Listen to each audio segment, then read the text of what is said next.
안녕하세요. 세종 FM 98.9MHz 라디오 구구절절의 진행자 세종광역 정신건강복지센터 김창현 유리입니다. 창현쌤은 30대라고 하면은 딱 그려지는 모습이 있나요? 30대요. 네. 30대 하면은 좀 안정적인 직장을 가지고 있고 그리고 집도 있고 뭔가 가정을 꾸리고 애기도 이제 갓난하게 있고 약간 그런 이미지가 좀 있는 것 같아요. 보통은 약간 이런 이미지를 많이 떠오르기는 하죠. 근데 만약에 내가 이런 모습에서 좀 하나라도 충족을 못하고 있다라고 느껴지면은 뭐 주변에서 너는 왜 직장이 없냐? 아니면은 왜 연애나 뭐 결혼 안 하냐? 뭐 이런 질문들을 받게 되는 것 같아요. 그렇죠. 저도 친구들을 만나면은 그런 얘기를 많이 하는 것 같아요. 결혼 언제 하냐? 자녀 계획은 있냐? 이런 질문들을 좀 많이 받는 것 같아요. 그죠. 요즘에는 막 삶이 되게 그래도 다양하다라는 거를 인정해주는 분위기이기는 하지만 아직까지는 사회적인 전통적인 규범 이런 거를 따르지 않고 있다라면은 이런 질문들을 받게 되는 것 같기는 해요. 네. 대화 주제로서도 좀 빠르게 어떻게 살고 있는지 좀 판단할 수 있는 뭔가 좀 전형적인 거라고 생각을 하니까 내가 뭐 계획을 하고 있고 뭐 언제 결혼을 하고 하면은 대략적으로 그 사람이 어떻게 살고 있구나를 좀 알게 돼서 그런 얘기를 많이 하는 것 같다는 생각이 좀 드네요. 그렇죠. 그리고 약간 나이대별로 어쨌든 그런 공통 주제들이 있기 마련이잖아요. 네. 그런 것들에 대한 소재가 항상 이 나이대에 이거를 해야 되니까는 이런 주제들이 좀 나오게 되는 것 같기는 해요. 네.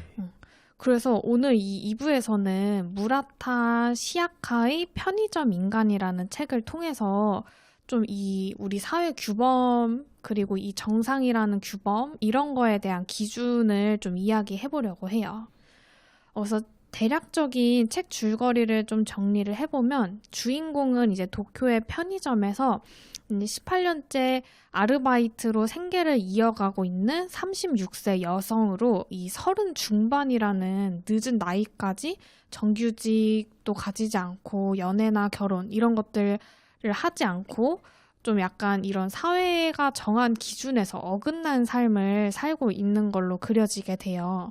그래서 주인공의 이 생존 방식인 편의점 속에서 일어나는 일들을 그린 소설이라고 합니다. 일본 사회에서 36세 여성이 전형적인 패턴에서 좀 벗어나는 삶을 살고 있는데 이제 그런 거에서 겪는 그런 일들, 그런 스토리들로 구성이 되어 있는 건가요? 네, 맞아요.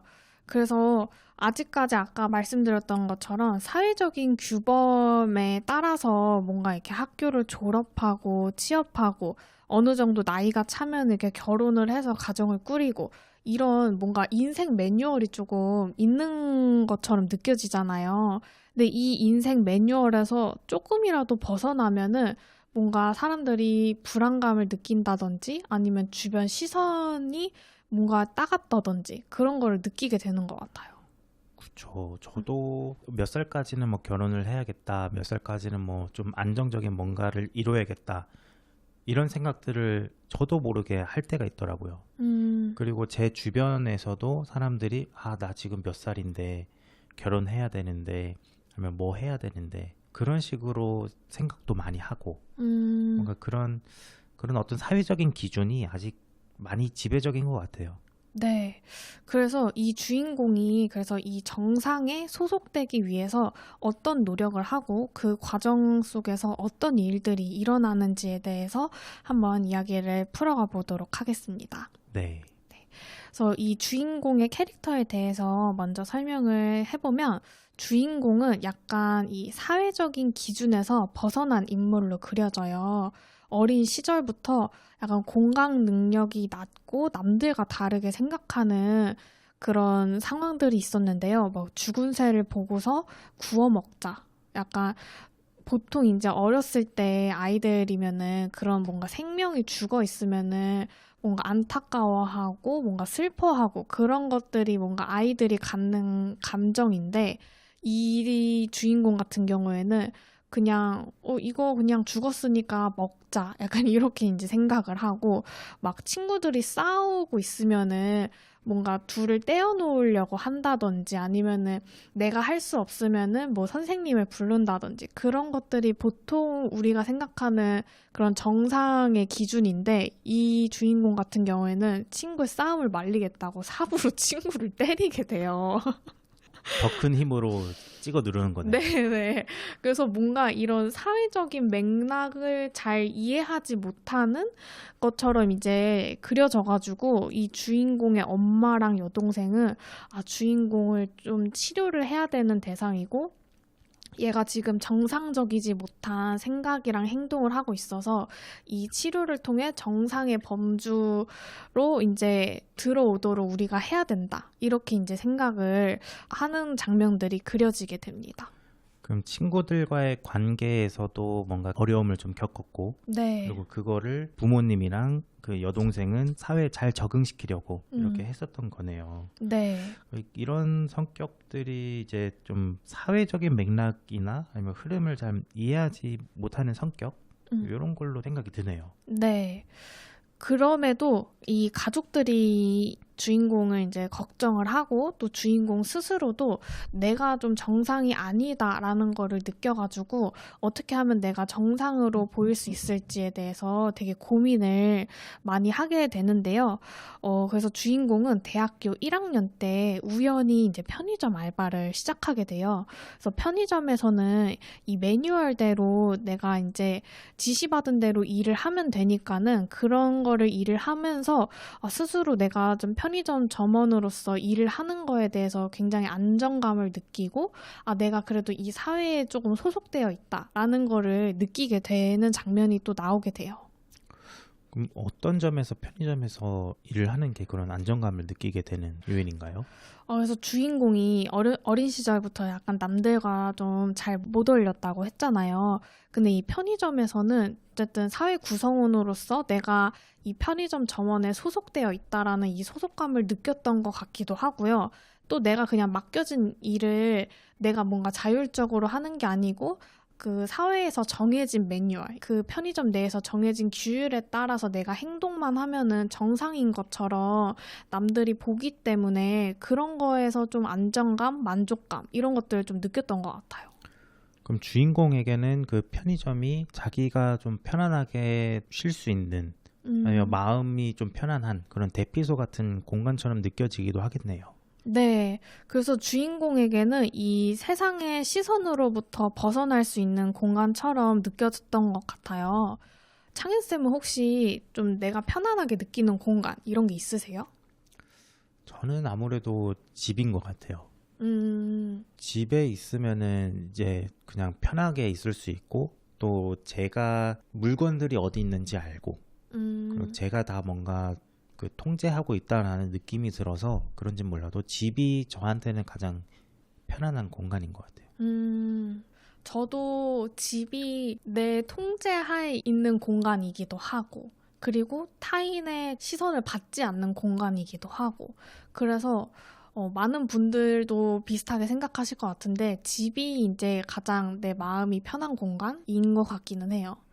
근데 약간 이 주인공에게는 내가 정상에 소속되어야 된다는 그런 인식이 계속 머릿속에 박혀 있다 보니까는 이 편의점에서 내가 정상처럼 굴러가고 있을 때 좀 만족감 그리고 평온함 이런 거를 느꼈던 것 같아요. 그럼 집보다 더 편의점이 편한 건가요?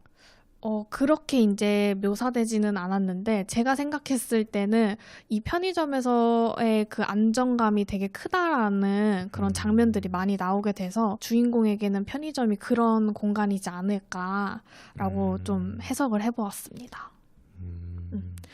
그래서 이렇게 이제 18년 동안 편의점에서 근무를 하면서 굉장히 평범하고 또 조용한 일상을 살아오다가 이 30 중반이라는 나이에 접어들었는데 아직까지 결혼을 하지 않고 또 편의점 아르바이트로 이제 생계를 읽어가고 있는 모습을 이제 보면서 다시 이제 주인공한테 이 정상이란 잣대를 또 들이밀게 되는 장면들이 나오게 돼요. 그 주변에서 왜 결혼 안 했냐, 왜 제대로 된 일자리 안 구하고 왜 알바만 하냐, 뭐 이런 이야기를 이제 듣게 되면서 주인공이 다시 내가 그럼 정상이라는 기준에 들기 위해서 어떤 또 노력을 해야 되지? 라는 고민을 하게 되는 장면들이 이어서 나오게 돼요. 그럼 주인공은 내가 지금 일상에서 만족을 하고 있었는데 주변에서 너 이런 거 해야 된다. 너 지금 늦은 거 아니냐. 이런 얘기를 들으니까 막 괜히 불안해지고. 그러면은 주인공 입장에서는 자기 자신의 뭔가 판단 기준이 좀 흔들리면서 사회적인 기준에 좀 따라가려고 한 거네요. 네. 사실 약간 주인공이 조금 무정동한 그런 모습이 보이거든요. 그래서 뭔가 내가 기준을 따르고 있지 않아서 불안감을 느끼는 게 아니라 약간 내가 정상이 아니니까는 그럼 정상에 들기 위해서 어떤 걸 해야 되지? 그냥 이렇게 뭔가 감정을 배제한 판단만 이렇게 하는 모습이 이제 보여지게 되거든요. 이 주인공이 이렇게 이제 내가 그럼 정상이 들기 위해서 어떻게 해야 되지라고 고민하던 와중에 이 책에서 이제 메인 빌런인 시라라는 인물이 나오게 돼요. 예. 그래서 이 시라라는 인물을 보면서 정말 화가 많이 났던 게 이 인물이 사회적인 규범에 대해서 굉장히 비판적인 태도를 보이거든요. 사실은 이 시라라는 인물은 어쨌든 이 사회가 정한 이 규범, 번듯한 직장을 잡아가지고 직업적으로 성공하고 가정도 꾸리고 막 이런 거를 원하는 그런 거에 대한 욕망이 되게 큰데 그걸 내가 지금 못하고 있다는 거에 대해서 되게 피해의식을 가지고 있는 인물처럼 그려지더라고요. 내가 못하게 된 이유는 뭐 때문이다. 네. 뭐 이런 식으로. 네, 사회가 이상한 거다. 막 이런 식으로 이야기를 되게 많이 하더라고요. 어쨌든 내가 하고 싶은 거를 못 따르고 있는 거를 나한테 이제 잘못을 돌리기보다는 사회가 잘못되었다는 식으로 화살을 돌려서 화풀이하는 그런 모습들이 많이 나와요. 이게 좀 방어 기제처럼 나타나는 것 같네요. 그런 나는 잘못 없어. 쟤 때문이야. 뭐 저것 때문이야. 이런 사회 때문이야. 라고 하면서 하는 것들이. 근데 그렇게 하는 걸 보면은 좀 역설적으로 오히려 사회에서 인정받고 싶어 하는 약간 그런 느낌도 좀 있는 것 같아요. 네. 어쨌든 이 시라라는 인물은 이 사회의 흐름에 따라가고 싶은데 내가 그거를 따라가지 못하고 있고 그걸 또 주변에서 그 의식을 하고 나한테 이제 뭔가 왜 그렇게 하지 못하고 있냐라고 또 질책을 받으니까는 더 사람이 삐뚤게 나가는 것처럼 보여지긴 하거든요. 아까 1부에서 창현쌤이 말씀하셨던 것처럼 그 무규제형? 이 사람의 그런 유형인 것 같다라고도 느껴졌던 것 같아요. 어떤 사회적 기준에 잘 적응하지 못하는. 네. 사회가 빠르게 이제 변화하고 있는데 그거에 대해서 내가 못 따라가고 있으니까는 거기에 대해서 굉장히 화를 내는 네, 그런 이제 인물처럼 그려졌던 것 같은데 그래서 어쨌든 시라도 이런 주변 압박에서 벗어나고 싶어 하고 또 주인공도 이 정상의 범주에 들어가고 싶은 마음이 서로 어떻게 잘 맞아가지고 시라를 남자친구로 이제 집에 들이고 편의점까지 그만두게 돼요. 정규직을 이제 잡으려고. 그래서 주인공은 이 겉으로는 정상이라는 기준에 맞춰 나가려고 노력하는 것처럼 보여지기는 했지만 지금까지 주인공이 느꼈던 이 삶의 통제감 그리고 주체성 이런 것들을 잃어버리는 그런 과정처럼 또 보여졌어요. 주인공한테는 오히려 가장 편안하게 느꼈던 그 편의점 그거를 좀 잃어버리게 되는 상황이네요. 네, 주변에서는 편의점이 무슨 제대로 된 직장이냐, 그만두고 결혼도 하고 정규직 가져라, 뭐 이런 거를 듣다 보니까는 뭐 주인공은 정말 잘 살고 있었는데 그런 기준을 들음으로써 내면의 가치관이 흔들리게 되는 그런 느낌처럼 저는 보여지게 됐던 것 같아요. 그럼 우리가 이게 일부에서 얘기했었던 것처럼 판단의 기준이 타인에게 타인과의 관계나 타인이 나를 어떻게 바라보는지가 판단 기준이 되다 보면은 불안감이 생기고 내가 원하는 걸 하지 못하고 내가 원하지 않는 것들을 해야 되고 하는 것들이 발생하잖아요. 이제 그런 것들이 뭐 불안이나 우울이나 이런 거에 영향을 미칠 수도 있고, 그리고 또 고독감, 내가 막 사람들의 관계에 신경을 쓰다 보니까 내가 정말 하고 싶은 말도 못하고 내 속마음을 얘기하지는 못하니까 막 고독감이 생기기도 하고, 이 소설을 이제 쭉 말씀을 해주시면서 든 생각이, 우리가 느끼고 있는 고독이 구체적으로 이런 식으로 나타날 수 있겠다.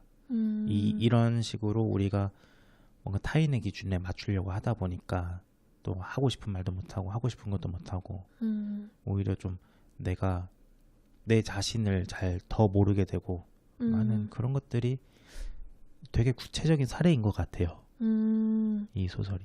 네. 우리가 어쨌든 사회가 이렇게 정해놓은 정상성이라는 이 기준에서 벗어나서 좀 나만의 가치관과 기준을 정해야지 내 삶에 좀 주체가 될 수 있는 그런 삶을 살 수 있을 것 같아요. 네. 자율형 인간.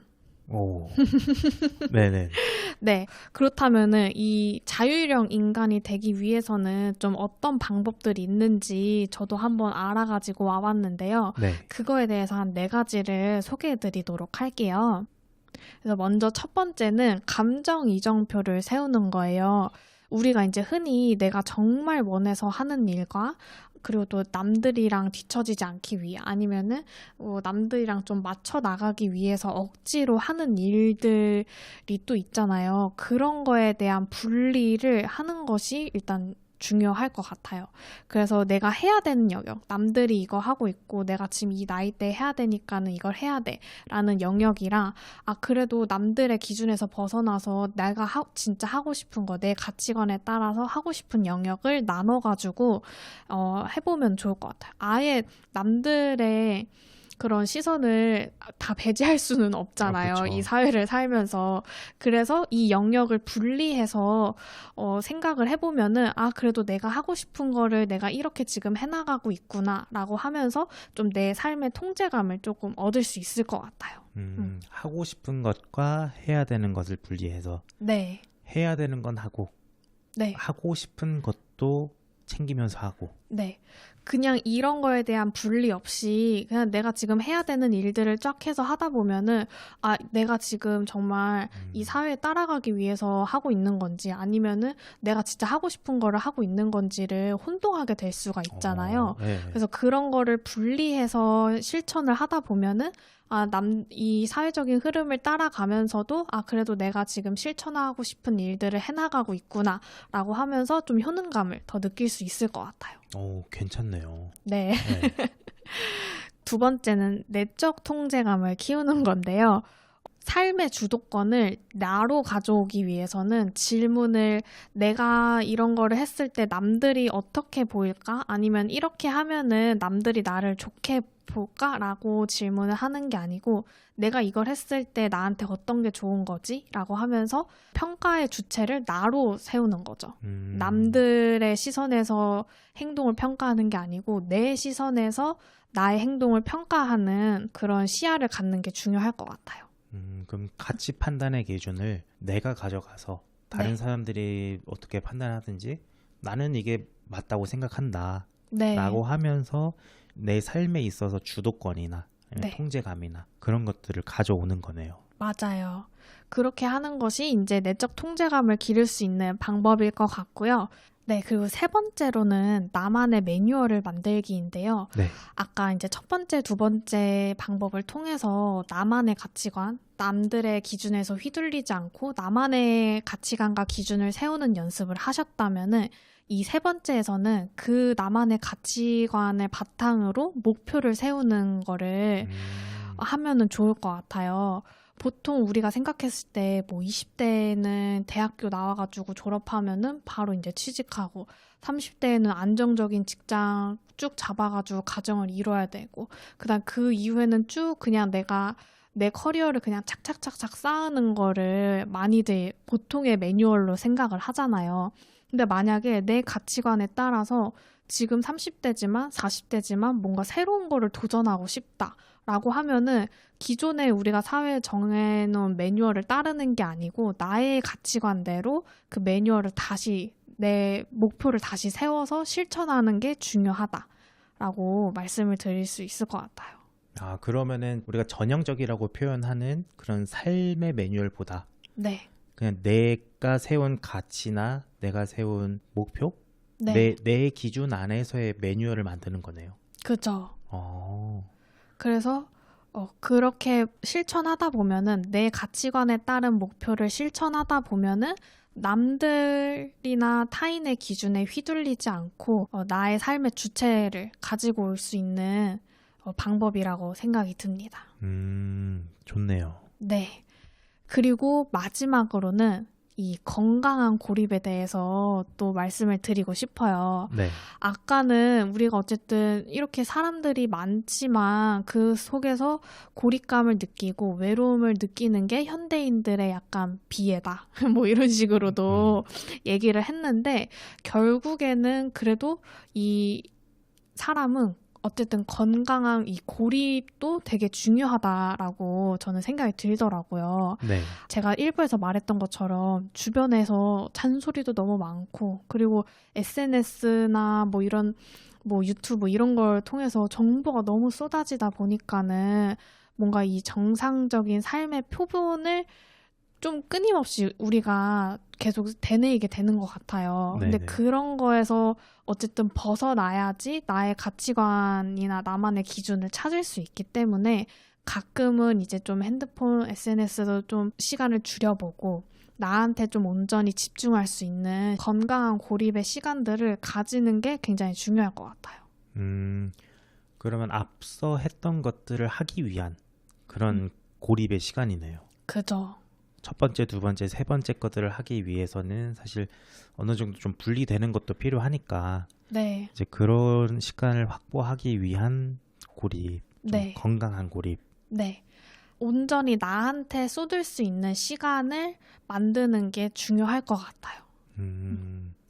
그 고립이나 뭐 고독이라는 게 좀 안 좋은 말로도 표현을 하기는 하지만 이제 또 그런 시간들을 통해서 또 우리 자신들을 더 이해하고 또 수용할 수 있고 또 내가 원하는 바를 또 찾아 나갈 수 있는 시간으로 음. 이렇게 할 수 있는 그런 방법들이네요. 네, 맞습니다. 그래서 오늘 이렇게 2부에서는 이 편의점 인간이라는 책을 통해서 이 정상이라는 기준에서 우리가 어떻게 행동해야 되는지, 그리고 또 그 와중에서 내 가치관이랑 그런 것들을 어떻게 확립할 수 있는지에 대해서 이야기를 나누어 보았는데요. 좀 어쨌든 1부랑 좀 이어지는 내용인 것 같기도 해요. 네네네. 이어지죠. 맞아요. 일부에서는 좀 우리 현대 사회에서 고독이 왜 나타나는지를 살펴봤으면은 우리가 좀 일상에서 쓰는 고독이라는 단어는 부정적인 의미로 많이 쓰일 때가 있는데 이제 그런 고독감이나 이런 것들을 좀 의도적으로 좀 혼자를 돌아보는 그런 시간들을 경험을 해보면서 오히려 내 자신을 더 알아가고 또 나의 마음을 돌아보고 또 더 오히려 내가 원하는 것들을 이뤄나갈 수 있는 수단으로서의 고독을 좀 이야기를 했던 것 같아요, 2부에서는. 맞아요. 그래서 여러분들도 내가 너무 요즘에 타인의 그런 얘기들로 지쳐 있다면은 좀 나한테 다시 한번 시간을 쏟는 시간을 가져보시고 나만의 가치관을 다시 한번 세워보시면은 건강한 삶을 또 이뤄나가실 수 있을 겁니다. 네, 감사합니다. 네. 지금까지 말 한마디 한마디 건강한 마음을 담아 전하는 라디오 구구절절의 진행자 김창현 유리였습니다. 구구절절 이만 구이. 구이